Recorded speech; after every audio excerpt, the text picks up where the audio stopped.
I'm going to grab these notes and probably never look at them again. So we'll just toss them up there and not worry about it in that way. Well, first of all, thank you for this opportunity, and you'll probably hear that again at the end. I got the call 4 months ago, 3.5 months ago, somewhere in there, about doing this. And first of all, didn't even know this existed. Had never seen, heard, or been to any of these events at all, which in some ways is interesting because I'm so involved in so many things, but this was one thing that had never popped forward in my direction.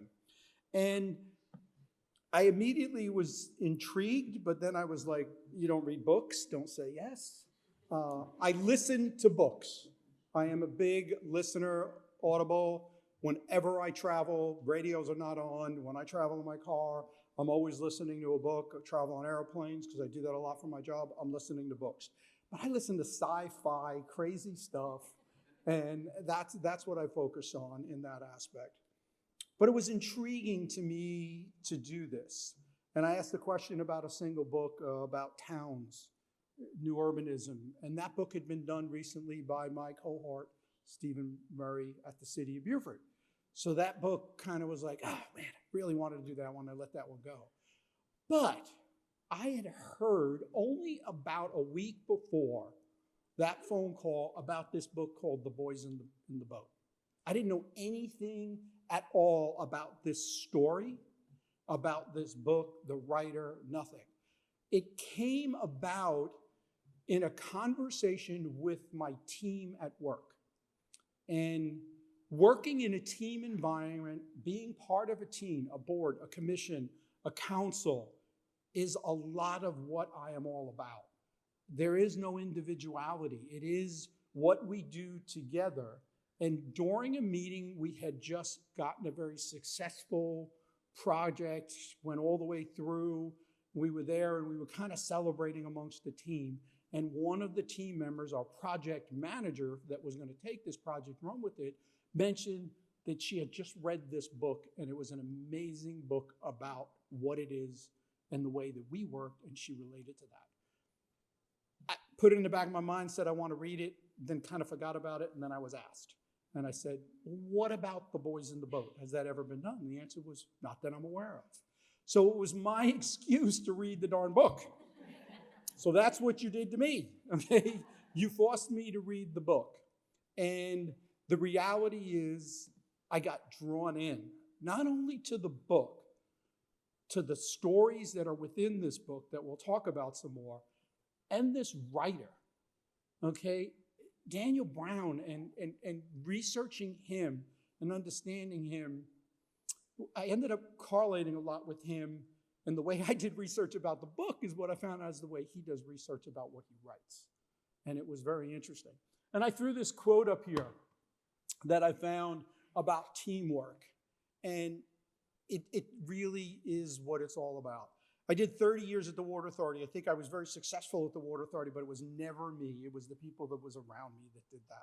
Now on town council and what's happening there and what's happening in Port Royal. It's about every person that's involved, every citizen, every staff member, every council member. And it's all about that. And the whole idea of the boat, which you'll hear a few times during this, that boat is a lot of what I've done. It's no different from the Planning Commission, Town Council, South Carolina 811 Board, all those different things that I did, they were my boat. And they were what I do. And as I've changed, I'm just finding a new boat, is all that is. So let's see if everything and technology works properly. Yes, and we'll get into this a little bit. So the first thing is I talked about Daniel James Brown. Had to figure out who he was. So he's only written 4 books. 5th book is on his way. That's it, 4 books. 3rd book, Boys in the Boat, bestseller. Okay, he grew up on the West Coast. He's a professor of English. He taught for many years. And then he changed and got into writing technical documents. And as I read through this book and read more about him, I realized that technical document background is what made his book, The Boys in the Boat, so interesting to me. He takes the time and he researches. to figure out exactly what it is that he wants to write. And now he's got me intrigued to go back and read the whole series and download, I say read, listen to those books as well. To do this, I downloaded the book. I had a 13-hour drive over 2 days from Milwaukee back to here with a couple of stops from my job with a team member. And we did the book together during that 13 hours. And we talked about the book. Then I listened to it again a second time. And then I found a version of it on PDF and through technology and things that I probably shouldn't talk about. I know how to convert them and did some things and turned that into a readable version. And then I read it and listened to it a third time. Okay? So hopefully I know enough that I can keep you satisfied today. So I pressed it. It didn't go. We'll try one more time. Yes. So what we're here to let's try again. What we're here today is to talk about the boys in the boat. And I put this slide up here because there's the boys and there's the boat. And if anybody recognizes the picture of the Husky Clipper that's on the right, I actually inverted that picture. It's hanging from the ceiling. It's still in Washington. That's where the boat is. It's hanging from the ceiling, but to make it look like something, I turned the picture upside down so it looks like it's on the ground. It's not. It's hanging from the ceiling, and that's where it is. And the boys are to the left in this aspect. When he decided to write this book, he didn't know much about this story either. Joe Rance is the main character in the book. He didn't know the man, didn't know anything about him. The only thing that he did know, I didn't do that. The only thing that he did know, would it be better if you just do the advancements or you want me to keep trying? Okay. The only thing that he did know is that there was a neighbor next door to him who was in his late 70s. But when he was 70 years old, this gentleman went up the mountain, fell a bunch of trees, split the logs, carried them down the mountain itself, and built this split rail fence between his property and where Daniel Brown lived. That's what he knew about this man. And his daughter came to him and said, I want you to come talk to my dad because she read one of his books. So Judy's is the daughter. She asks Daniel, come and spend some time with my dad. So one day he walks there. He goes over, he meets him for the first time. He's already dying. He's dying of congestive heart failure at this point. And he's in a chair, on oxygen, and they start talking. And they just start talking. And he realizes that this is a story he must tell. And he keeps going back, and he keeps going back, and he learns the story of Joe Rance and the boys in the boat. And he asks him, can I write your story? He says, no, but you can write the story about the boat. That's what Joe wanted. Not me, the boat. And Daniel Brown talks about it. If you do some research and you do some reading and you listen to him, he talks about trying to figure out what he meant by the boat. And the boat's going to be different to each and every person. And it obviously was different for him. A couple of quick little facts that I want to tell you. The boys, and everybody knows, spoiler, they won, right? We all know they won this race in the Olympics. Okay, we'll just get that out of the way real fast. They won. Every 10 years, those guys got back together, and they rode for many, many years until the first gentleman passed away, and they no longer could get in the boat and do that stuff, but they spent time together. At the end, there's only 2 gentlemen left alive, and they would get on phone calls. And Judy told Daniel that they would sit on these phone calls for 2 hours. They might not speak for 15 or 20 minutes. They would just both be on the phone. They just needed to be close. They developed something during this whole exercise. They got there. The other statement was, first of all, 6 years from the time he meets Joe to the time he produces the book. 6 years of research, and that's where I believe that technical writing comes all about. He needed to know everything for him to do that. The other thing, I write books so I can learn about something. I thought that was pretty amazing when he brought that statement out. Lastly, I hope this does justice to the generation. And what he means is the 30s generation, the greatest generation that ever existed, a lot of people will say. That's what that's what he wanted the book to be. This is a book about winning the Olympics. This is a book about Joe Rance. But this is so much more when you read the book. And that's the part. Okay, so this thing is really having fun with me. All right, we're here. One press, we're here. Okay. This book is so much more than the stories about those things. Joe Rance, upper left-hand corner.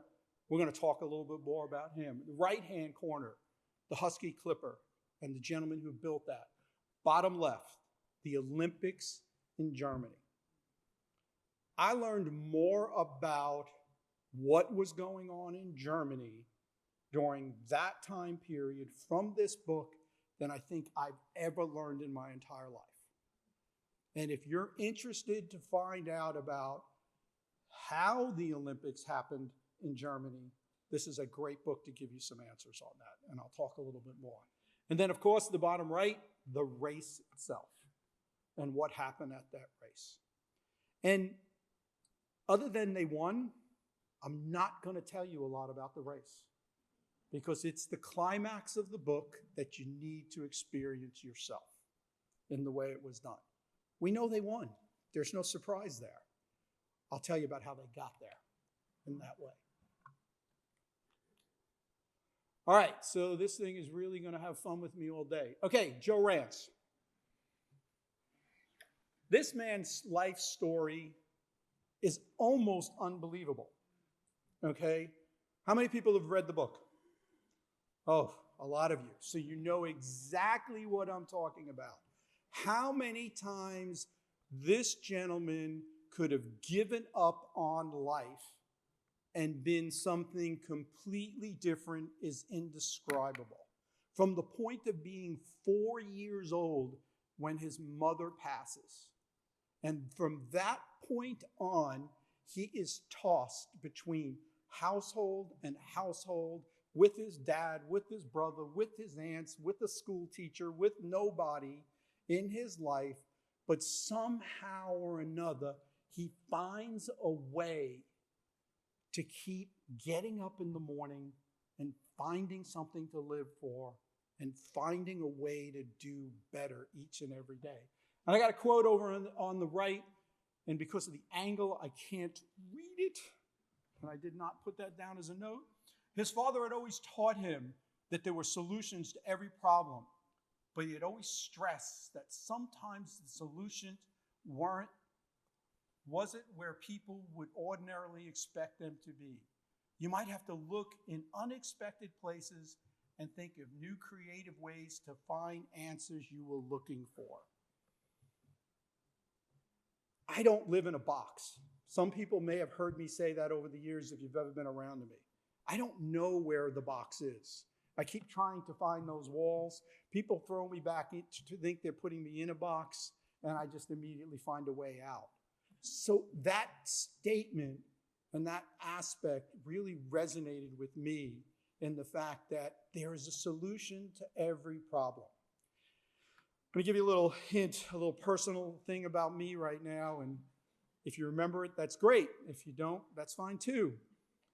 Many years ago when I was creating an email address, and some of you already know what I probably mean by this, Gmail came out and I wanted a personal email address. And I was like, what am I going to use? Come with this. My email address is mrfixit.joe because I believe every problem has a solution. There's a way to fix everything emotionally, physically, mechanically. There are solutions to problems. You have to be willing to look. And I think that's why I resonated with this young man in that way. Bottom left, you're seeing him here is a very young, before his mom dies at 4 years old. His dad totally abandons him. Can't deal with it. Loss of his wife is part of the reason. Abandons him, sends him back to the East Coast. He lives with the family in an attic. He's sick. He gets better. His brother calls him back, who's the taller gentleman in the middle, to live with them a while. But then things happen and he has to go again. Then his father shows back up. His brother marries a young woman. His father shows back up. The father marries the twin sister. Okay? Twin sister is now his stepmom. She never liked Joe, to the point that she forces the family to leave, and she tells Joe's dad, Joe can't come with us. And they leave him in a half-built home in the woods in the mountains. And he wakes up one day and says, it's time for me to take control of my life and not depend on others for what's going to make me happy. The other thing I found that it was interesting, did it work? Yes. Oh, no, it went twice. Did it go back? All right, press and wait. Don't touch it again. Okay, so the other thing that I found, nope, we're missing one slide here. I got to go try one more time and then I'm going to give up. Okay, I don't know what happened. The other thing that I found that it was interesting is the way the young man ends up in college. And I think about today and what happens today and what any high school graduate has to do now to go to college compared to what these boys did in Washington State to go to college. These were boys that had no wherewithal in a lot of ways. They were working class, miners, loggers, during the Depression. They didn't have anything, but yet they got to show up because all you had to do was show up to the college and then try to get in. And then they realized the way to stay in college was to go and row. And by rowing, if you made the team, then the college gave you a job. And then you worked to pay for your college. That can't happen anymore now. Too many things have changed in that way. And I think it's something we all know. It's got to be easier for people to get to college and be able to go to college. The second person, don't touch the button again. I pressed it once. I'm waiting. I'll let the gentleman in the back do a better job than me. The other person was this gentleman, George Pocock. He built the boat. And as much as I respect what Joe Rance did, and as much as his life was amazing, this gentleman's story is on top of that because of where he came from in England, where he learned in London, where he learned how to build the boat, and how he looked at wood, the boat, and the boys. He's truly, there's a coach, there's a JV coach, there's a coach, but this gentleman is truly the one that molded that team, quietly watching them practice and race and talking with them. And he's the one that changed the way boats were built and brought in an entire new stroke. If anybody in here that rows, and I have never, but brought an entire new stroke to the U.S. and the way that we row boats. And that was all happening on the West Coast, and the East Coast was doing something totally different because he was on the West Coast. There's a whole lot more I want to learn about this guy. There's a lot of research I still yet have to do on him, just basically ran out of time. But he's also at the college, and he's above the shell house where they keep the boats is his workshop. So he's building the boats for this college, and then they're starting to win some races, and the next thing you know, he's building boats for all the colleges. They all want his boat. And they talk a little bit about how people think he's doing things to make it so the one boat's faster than the other in that aspect in the book, and it's something you'll have to take a look at. Try again. Press once, put it down. There we go. Okay. There's two coaches. There's the junior varsity coach on the right-hand side, Tom Bowles, and there's the main coach, Al Oberson. You see them there in the middle. First of all, the junior varsity coach, Tom Bowles, he was actually a member of the team. He graduated from the college, and he immediately was made the offer to be the JV coach. He stays alongside of Al Oberson there his entire career. He never leaves this college. He stays together with them. And how he chooses the JV team and how he chooses, in the book, there's over 100 young men who show up to try to get a spot in the boat. They're only doing 8. That's it. And how they work their way through that and what he looks for and the way they work together is another one of those stories about the boat. That's part of the boat in that way. Al Robertson, special kind of talent that he understood and used to its fullest extent the wisdom, the value around him to produce results. What does that mean? Surround yourself with people who can help you. Find the person you need. I may know something, but I don't know everything. And the best thing that I am is willing to ask. That's what it's all about. And what he's talking about is the same thing. Find those people, and he found them in Tom Bowles and George Pocock, the gentleman to build the boat. So, I didn't know I did that, so there you go. We'll move on to the next one, and that worked fine. We talked about Tom Bowles and what he did in that aspect. Now, the next story that's within here is the Germany story. And this was the one that, I can only assume back in high school I learned a lot about this, but, we all know what that meant, right? This was the one that was most interesting to me and what was happening in that way. First of all, Hitler didn't want the Olympics. And there's some statements in the book that I'm not even going to repeat out loud that you'll have to read yourself about what he says about why he doesn't want the Olympics there and the reason for not having the Olympics. And those statements are hard to read, even though I know everything that went on back then. It's still amazing that that's what was going on at that time. And it were these two people, Joseph Goebbels, and I'm not going to be able to pronounce her last name.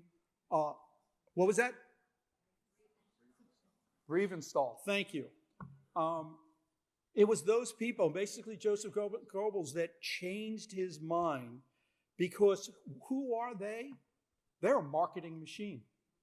That's honestly what I found. They're the marketing machine.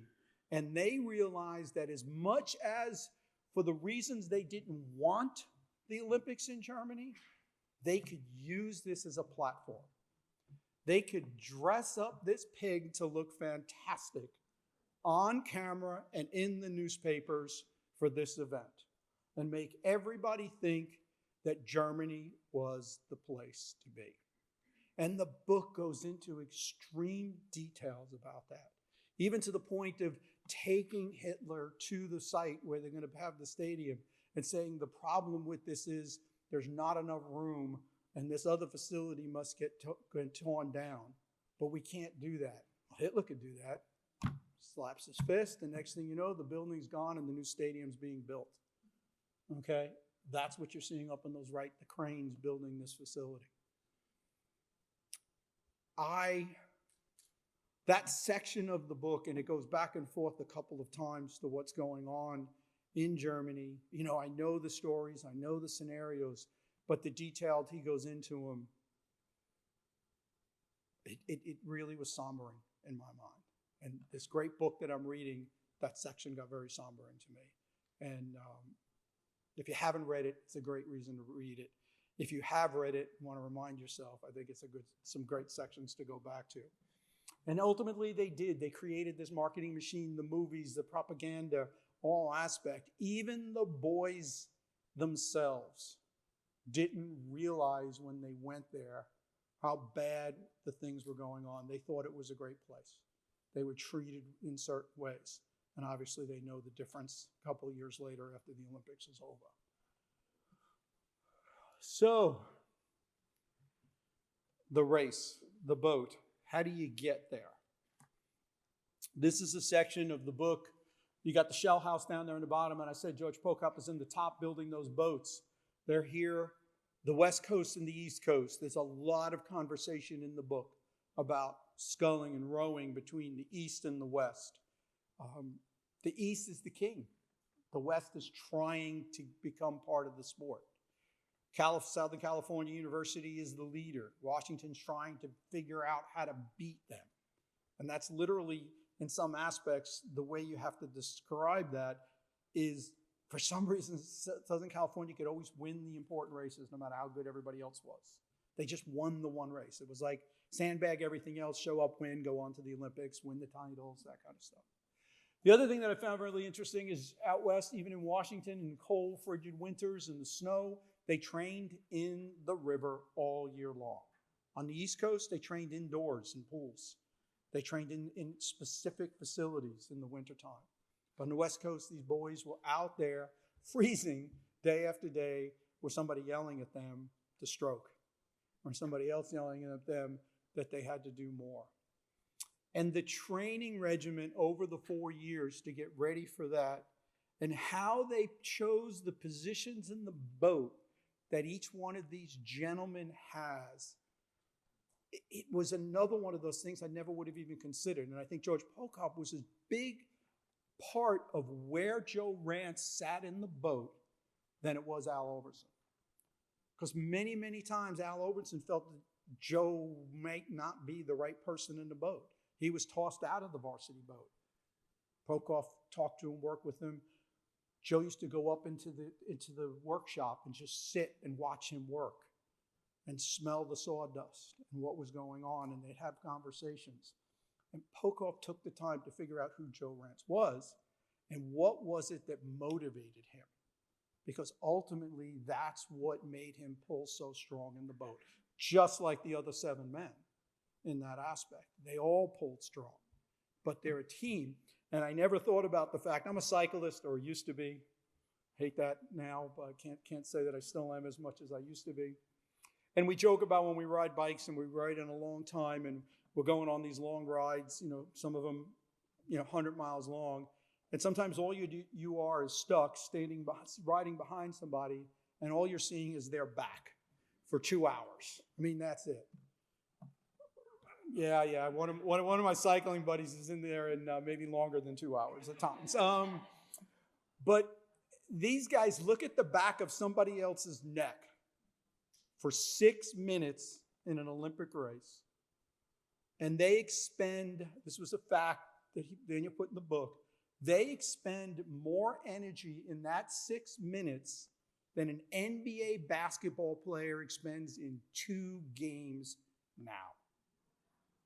Okay? That's the energy level. It's aerobic, anaerobic during the entire 6 minutes. The pain starts on the opening sprint, and then you have to ignore it for 6 minutes while the littlest guy in the boat screams in your face. And I should have loaded a video in here. There are some good videos of them in the boat with the coxswain. We have a coxswain in the room, did it one time in his life, with the megaphone on his face, screaming at these kids. And the coxswain is, again, the only person who knows where they are in the race. The entire time that you're in this boat, you don't know where your competitors are. You're staring at the back of somebody's neck. You can't look left or right. It'll mess you up. You can't see, are we 3 lengths behind, 4 lengths behind? Are we right there?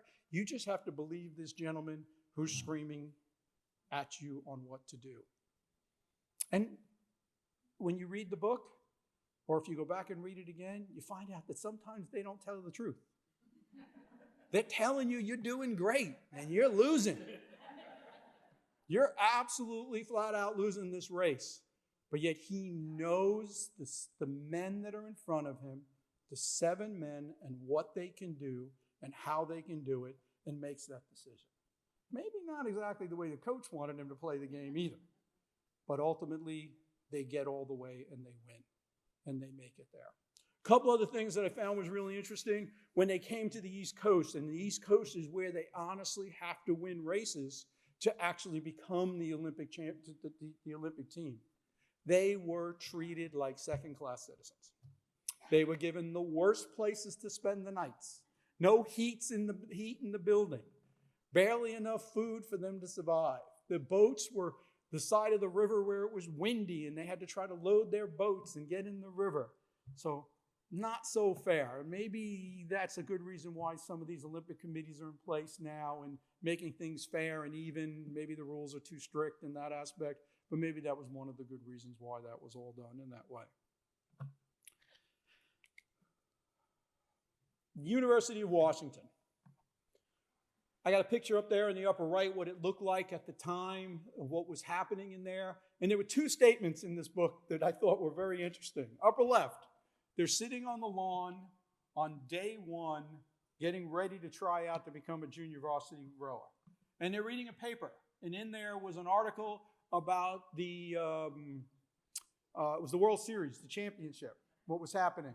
And in that article is this statement that the students dangling cigarettes from their lips as they paged through the day of the Seattle Post-Intelligencer, and they were the satisfaction, a half-page ad that trumpet the latest proof in the health benefits of smoking. 21 of the 23 Giant World Series champions smoked Camels. Takes healthy nerves to win the World Series.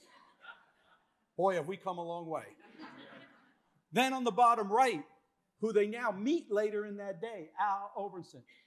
His rowers from swearing, smoking, drinking, even though he does do some of those things himself, but never in front of those boys in that aspect. And those two statements to me, they're way apart in the book in the way that goes, but when I read that top one, the other one I thought was very interesting, and it's actually not in here, that, and I don't know how I didn't know this, while all this is going on and people are literally trying to survive each and every day through the Dust Bowl and what's happening with the Depression, and the Dust Bowl ruins the farming on the West Coast. I never even thought about that, and the price of grain drops and all this stuff, and the families are hurting. I didn't realize that the movie King Kong came out in the middle of this.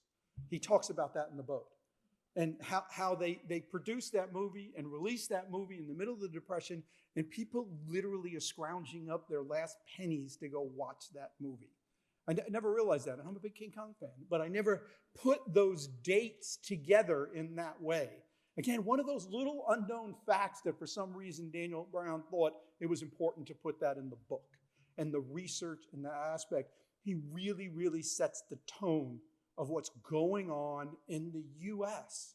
during this time when they're doing that. And I'm getting my 5-minute signal, which is perfect because I'm hoping the slide changes, and press it again. Okay. Hoping the slide changes to this. Now, I had actually had something right here that right about now popped up that I took out last night. And what I had on top of this was, I'd love to answer any questions, but what it says was, you want your answer to the question? Read the book.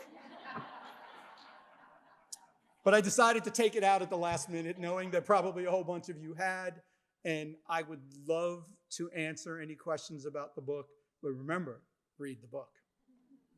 Questions? Back left. Okay, the bottom right. Okay, top left, top right is town of Port Royal. Sorry. Daytime, from the pier, from fish camp. No shrimp boats there right now, but I'm bringing them back. That's the top. Bottom right is the actual winning shot of the race. The boat closest to the stand where the people are, which, by the way, is the worst lane in the race. Okay? Hitler is where you're standing looking. So press is with Hitler taking the picture. Okay, in that aspect. That is the worst lane to be in. To explain that, the river is so wide. They had pre-trials, just like a NASCAR race or any other. Whoever gets the quickest time is supposed to get lane 1, 2, 3, 4. They had the quickest time. They got lane 8. Okay? Right. I'm curious, why did you download and convert a PDF as opposed to buying a book? Okay, well, 2 answers. I bought the book. I bought the Audible. I needed to hear and read at the same time. So I downloaded and converted it into a program that I had that reads aloud. So I read along with it while it read. Okay, I process information better in that fashion. But I purchased the book and I purchased an Audible download. So I have bought my copies of this book. That's interesting. That's exactly how I memorized the lyrics before I saw it. Okay. By the way, just to repeat the question was why did I convert a book instead of buying a book? Sorry about that. Right here in the there in front. It seems to me you've made a great case for reading the book. We've heard that from you several times now. And for many of us who have read it, and you have convinced me that I'm going to read it again. And I think that's one of the best reasons for coming here. I have no doubt in my mind that I'm going to get more out of the book with the second reading than I did out of the first. Well, thank you. So it was more of a statement than a question. He said that I made, and I'm repeating it for the camera because they can't hear your questions, that I made a convincing argument to read the book, and a gentleman says that he's read it before and he's looking forward to reading it again, and really, I guess, looking at those stories within the story in that aspect. And I struggled when I was with my team member and we listening to it that first time. We were about 3.5, 4 hours into the book, and my team member said, boy, you're spending a lot of time setting this thing up. And honestly, I was the same way. But when I listened to it the second time is when I really realized what that setup was all about. Left side, I saw a hand. Many people have tried to read the book and found that they couldn't read it. That's why you need the Audible too. Because I got people who read it who they just couldn't get into the book. It's a difficult, I understand that statement, especially if you're not a reader, and you have to read this in the mindset of it was a technical writer that's writing the book. And I read a lot of technical documents over my career. So I was okay with that aspect, but it's an informative book that he learned something and he's going to teach you something in that way. The other thing is, if you really don't want to read the book, George Clooney is currently directing the movie The Boys in the Boat. It'll be out next year. Didn't know that, found that out in the research. You're an expert on this book, and what I really wanted to ask you was, do you think that this could have happened today? In this period of history? No, there's so many reasons why those boys could never have come together in today's society. And that's a shame. That's something that's wrong. Too many classes these days of people. I'm just going to put it that way. And we have to find our way around that in that aspect. Just a tidbit about the boats. They are still using those boats. Not Washington, but the boats are now in Fort Townsend, Washington, and people our age get up in the morning and crew those boats. Yes. Yes, George Pocock boats are still being used. At some point, carbon fiber and all that comes in, but the cedar boats that he built, and there's a whole storyline about him choosing to use cedar, which had never been used before. That's also in this book. And why he chose that, because obviously it was there, it was available, the redwood, the cedar, and what he did in that aspect. Questions? Bottom right.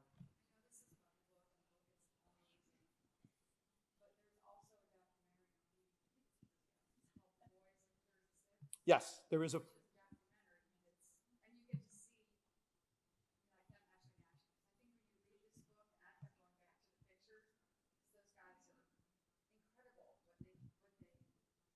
Yeah, there is a documentary on PBS. I did not watch the documentary, and part of the reason I didn't watch the documentary, I found it.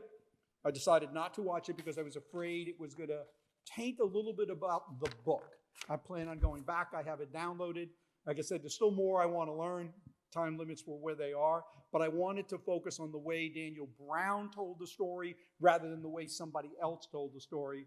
I'm glad George Clooney's movie hadn't come out before I had to do this, because that would probably have changed everything again in that aspect. I mean, these boys, the size of these boys, they talk about what they weigh and their size and their height. They're, 6'2" to 6'7". I mean, the size of these kids in a boat that's sitting this wide, in that aspect. And it's another whole piece. Questions? Any other questions? I guess I would just make one point. I have that book, and I